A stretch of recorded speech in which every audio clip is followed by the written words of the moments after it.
The impact of the COVID-19 pandemic has been so far-reaching that I think we can expect to experience permanent global change in so many areas of our lives, ranging from our daily living habits right through to international relations. In fact, so many trends have already established themselves that probably will never reverse, even when the pandemic subsides.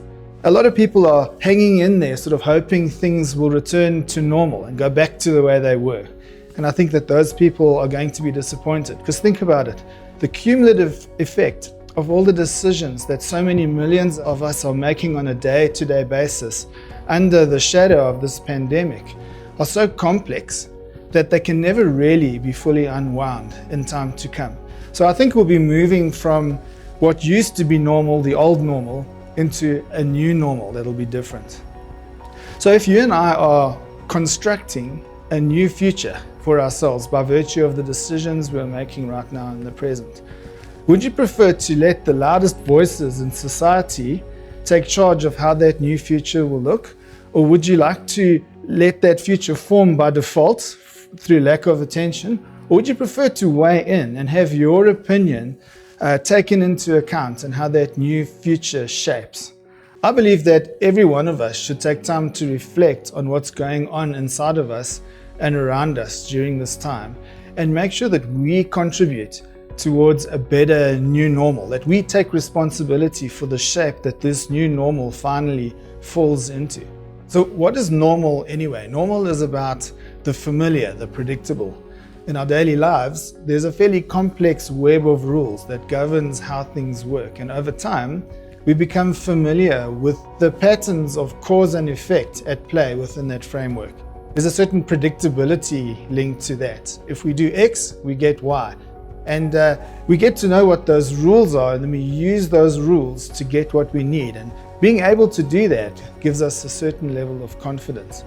So in the light of that, you can imagine why change is resisted by human beings most of the time.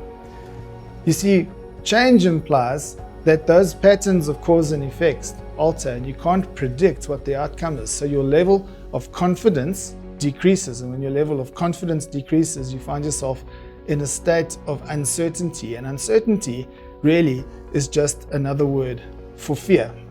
So normal equals confidence, change equals fear. And what do we do as human beings when we feel fear?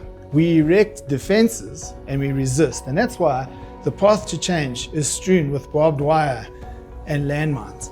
But what if we were able to achieve a level of self-awareness that would allow us a sort of a certain bird's eye view over our journey of change? Could that perhaps help us navigate change that we might need to go through better than we're doing it now? I'd like to offer you a simple model that I hope will help you reflect on the nature and the process of change as you experience it in your individual capacity and also as in the organizations to which you belong. I call the model the Crucible of change. The crucible is a vessel in which metal is placed, heated, ultimately melted, and then poured into a mold and cast into a new shape.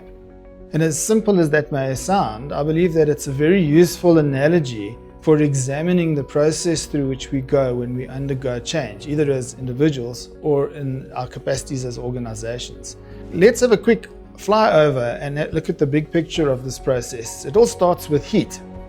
So in the beginning, metal is placed in the crucible and heat is applied to it. And as you look at that, initially you see nothing happen.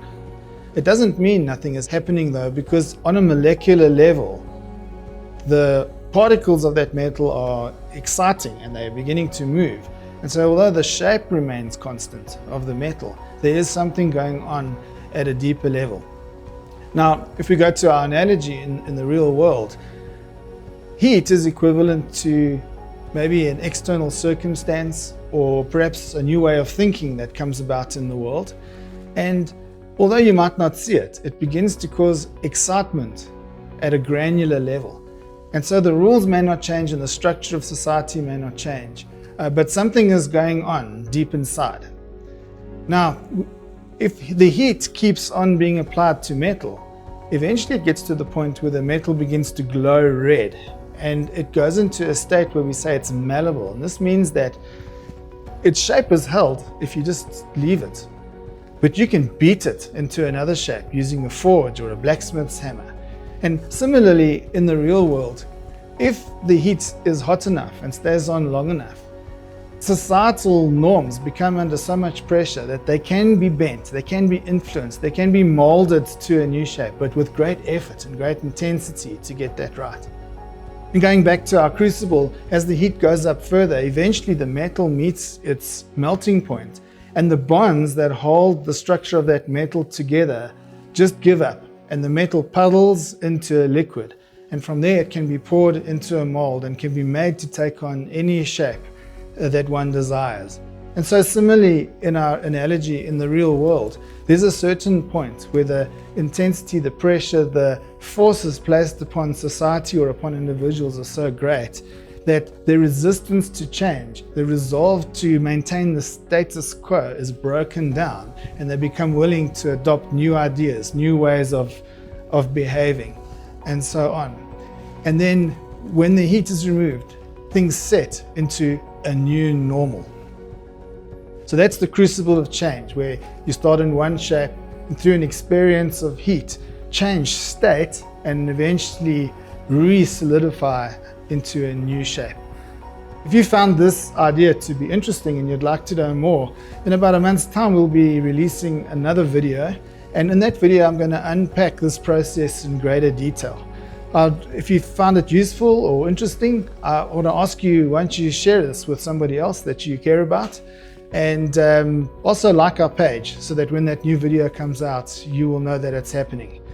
I'd really appreciate hearing your thoughts and your comments on anything to do with change below this post. I'm looking forward to seeing you again at the next video. Thank you for listening.